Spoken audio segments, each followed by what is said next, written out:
Ya. Buenos días, estudiantes. Eh, Soy el doctor Raúl Muranda. Voy a estar a cargo de la parte de embriología de esta asignatura. Soy anatomopatólogo y bueno, me da mucho gusto compartir este tema con ustedes. Bueno, en algún momento nos podremos conocer personalmente. La embriología, de una manera general, como dice ahí, se puede decir que es una rama de la biología que trata de la formación y el desarrollo del embrión. Este capítulo, tan brevemente definido, tiene una antesala y que tiene que ver con la formación de las células sexuales, proceso que se llama gametogénesis. Específicamente espermatogénesis en el hombre y ovogénesis en la mujer. Bueno, este proceso en el caso del hombre lleva como resultado a la formación de los espermatozoides, que son las células germinales primordiales del hombre. Y en este proceso hay un proceso de división celular, dos en realidad. Uno de ellos se llama mitosis y el otro se llama meiosis. Es el mecanismo por el cual se reduce la dotación cromosómica. La gametogénesis en el hombre se produce en los testículos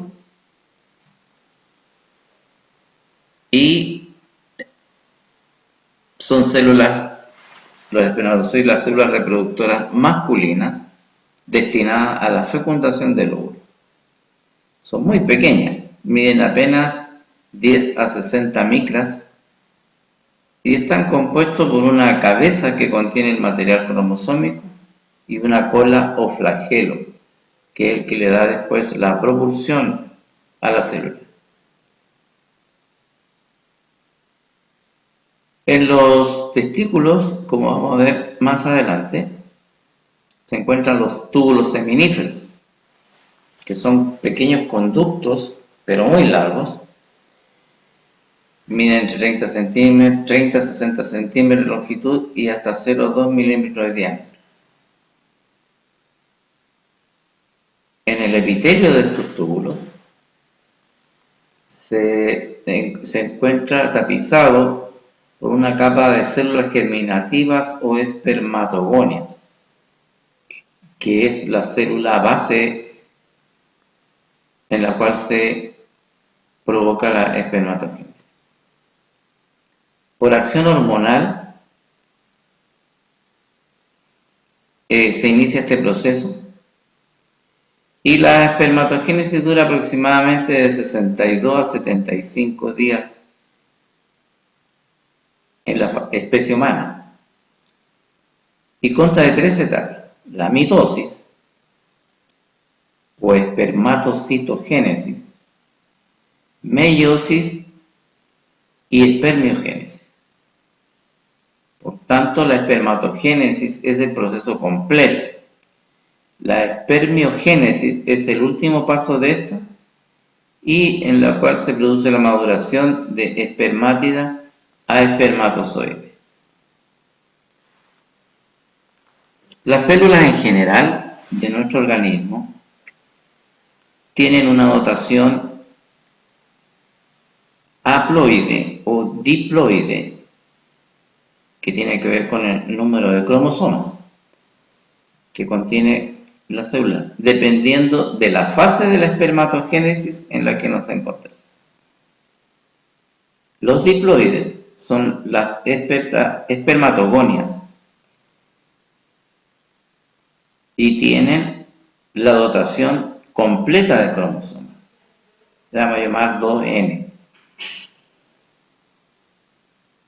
Estas células, después de sufrir del proceso del cual estamos hablando, llegan finalmente a una dotación, se transforman en haploides y que tienen una dotación simple de cromosomas, es decir, 23, en el caso de la especie humana.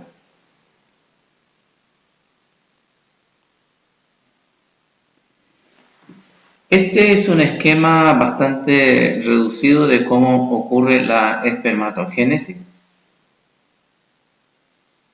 Hay un proceso inicial de meiosis en el cual se reduce el número de cromosomas de 46, que es característica de nuestra especie, a 23.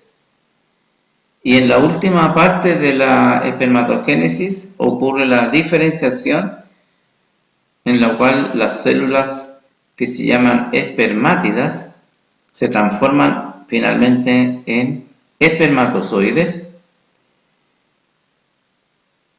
en el cual se produce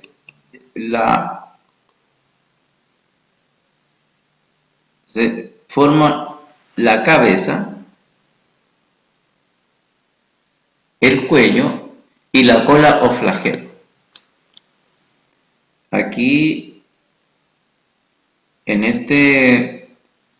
esta lámina, se ve un corte histológico de cómo es el testículo, y al lado a la derecha se ve un aumento en donde están ahí identificadas las células en sus diferentes etapas. Las que están más abajo son las espermatogonias y van diferenciándose hacia arriba hasta que finalmente se ubican ahí los espermios o espermatozoides.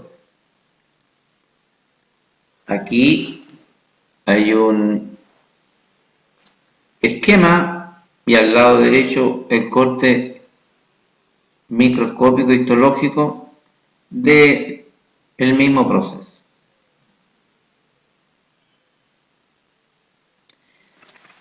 La ovogénesis es la gametogénesis femenina.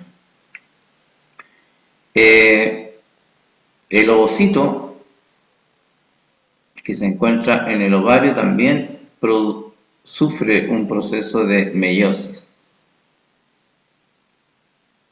Al final de este proceso se logra lo que se llama el ovocito, que es una célula haploide con un número reducido de cromosomas, y otras 3 células haploides no funcionales, que al final se denominan como cuerpos polares, que no tienen mucha implicancia en este proceso.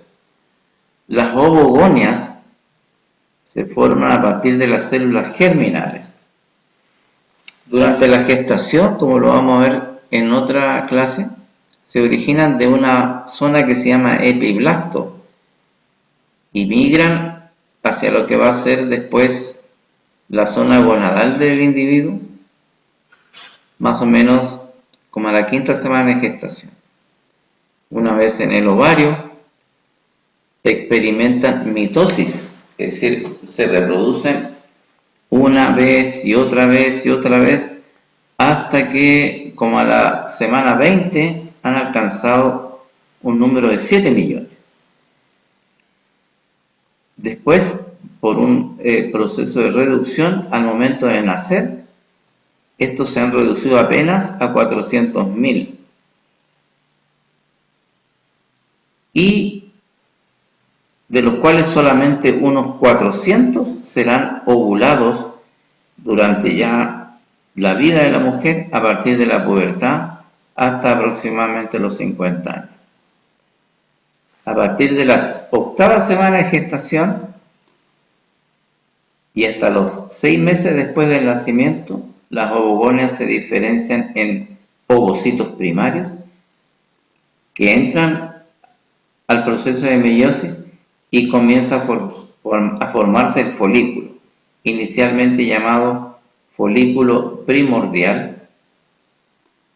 Aquí en este esquema bastante simple se ve el proceso de ovogénesis, en que hasta el ovocito primario tiene el doble juego de cromosomas, pero ya a partir de la etapa de ovocito secundario se transforma en una célula haploide, en que queda una célula mayor, que es la que va a constituir finalmente el ovocito ya maduro y los 3 cuerpos polares.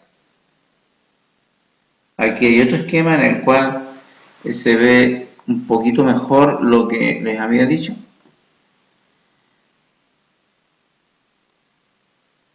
Y aquí en este cuadro se puede ver las diferencias que hay entre la espermatogénesis y la ovogénesis.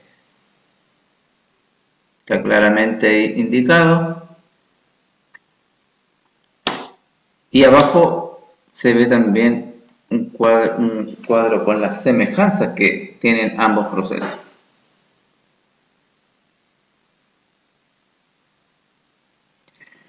Durante la primera semana del desarrollo, que va desde la ovulación hasta la implantación, para que se produce el fenómeno de la fecundación, que es el momento en que se une el gameto masculino con el femenino.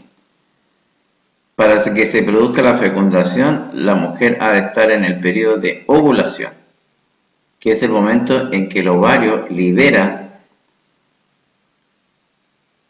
al óvulo, y esto ocurre alrededor de los 13 a 15 días antes del inicio de cada menstruación. Ustedes pueden ahí ver eso.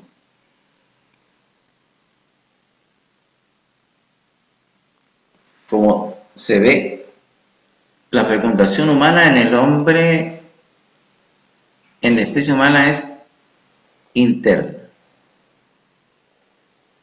El cigoto es la célula resultante de la fecundación y es una estructura que tiene toda la información genética necesaria para desarrollarse y convertirse en un nuevo ser de la especie humana.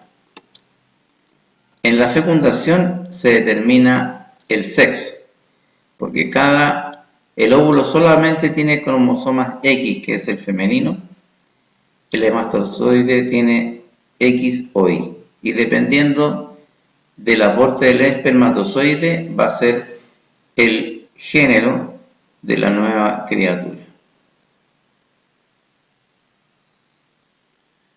Posteriormente, el embrión, la etapa de embrión,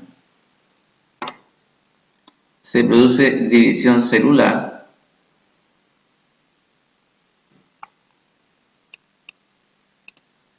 Una vez producida la fecundación, el cigoto o huevo baja por la trompa uterina hasta llegar al útero, en donde se introduce en el endometrio, produciéndose aproximadamente a los 6 días la implantación de este huevo.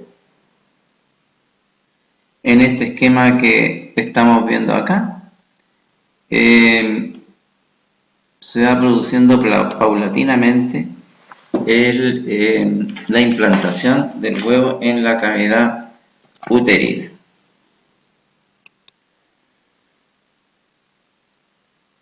Aquí en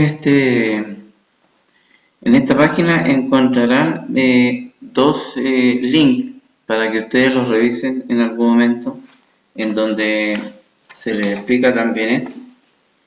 Y además deberían revisar el segundo y tercer capítulo de los 2 libros que se recomiendan acá, que es el Embriología Médica y Embriología Clínica, de Lachman y de Moore. Bueno, que tengan buenas tardes, que les vaya bien en todo.